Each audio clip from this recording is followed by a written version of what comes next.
Hopefully this is going to be the video that makes soft edges versus hard edges in watercolor finally click and a little bit easier to understand. So we are going to just dive right in and do a quick little example to show you the difference between soft edges and hard edges. And I did this fun little lamp shade and showed really the difference between a soft edge. You want to think of it as almost a diffused light where you can't really see a super hard edge on it like the right side where it's very strong and there's a distinct edge to where that light is ending.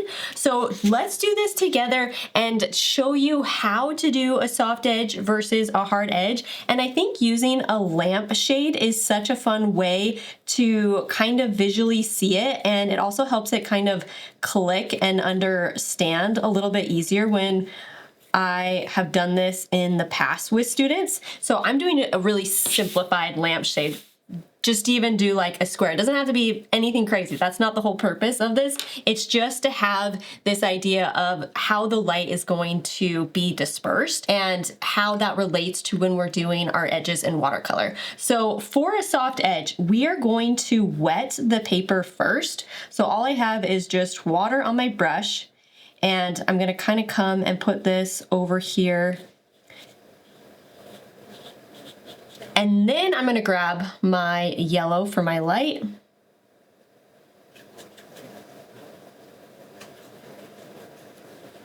I'm gonna start dropping that in, and because that's wet, it's going to spread.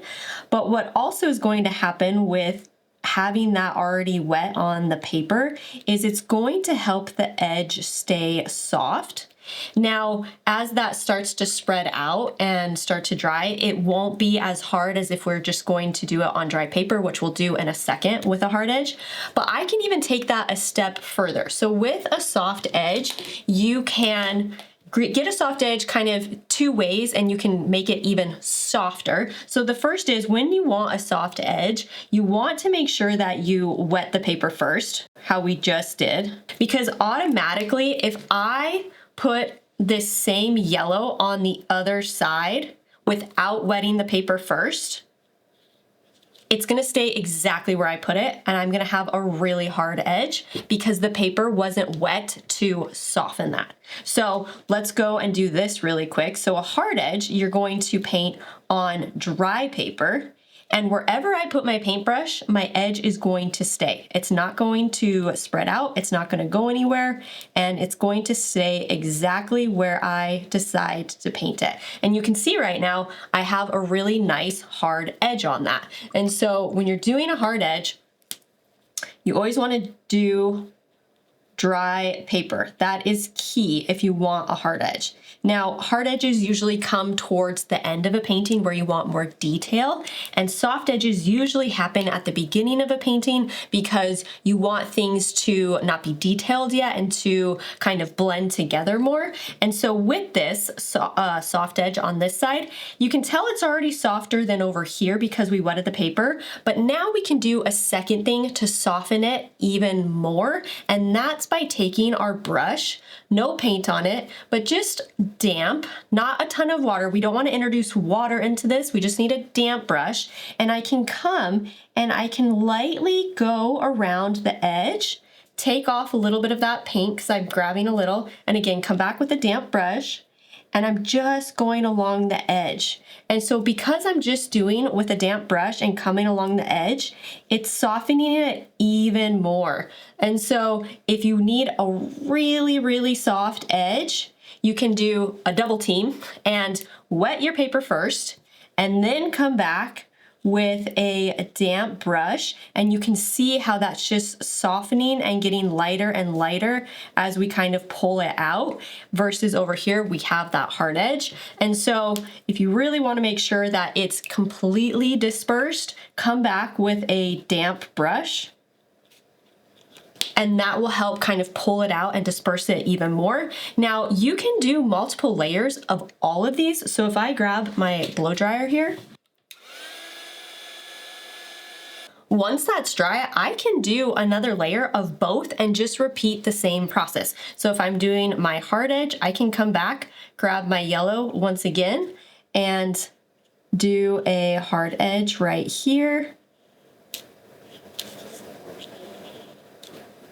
I might even go with a little bit of a darker yellow just so that we can see that a little bit easier.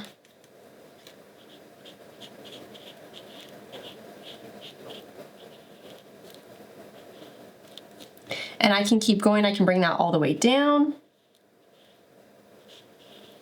And now I've got an even stronger pigment in there. And again, my edge is nice and hard on that. And now if I wanted to do the same and add to this side, I would wet the paper first. Now, since we already have a first layer, I'm not going to spend a lot of time over here. I'm just going to drop this in. And then I'm going to rinse my brush. And again, I might just take my brush, not really water on it, just damp, and just kind of touch around that edging. And that's going to help it soften even more. And kind of pull that out. And you can see that that is the big difference between a soft edge and a hard edge, is whether or not you wet the paper or come back with a damp brush to kind of blend that out, versus just going on dry paper. You're gonna get a hard edge, and it's really the basis of how you're always gonna be painting with watercolor. You're always gonna be thinking, do I want a soft edge or do I want a hard edge? And then going into it with that mindset, because if you don't know which one you want, then that's where you're gonna fall into issues of getting muddiness or flat painting. So try and always think a step ahead of which edging do you want, and then you know how to tackle it based on which formula to use. I go over all of this in my Watercolor 101 course. This is the PDF guide that I have in there, and I kind of talk a little bit more about soft edges and hard edges and how to achieve both. It is a 10-hour course, so there's a lot packed into there. So if you're wanting to really deep dive, I have my Watercolor 101 course that has a lot in it. And until then, I will see you guys in the next video.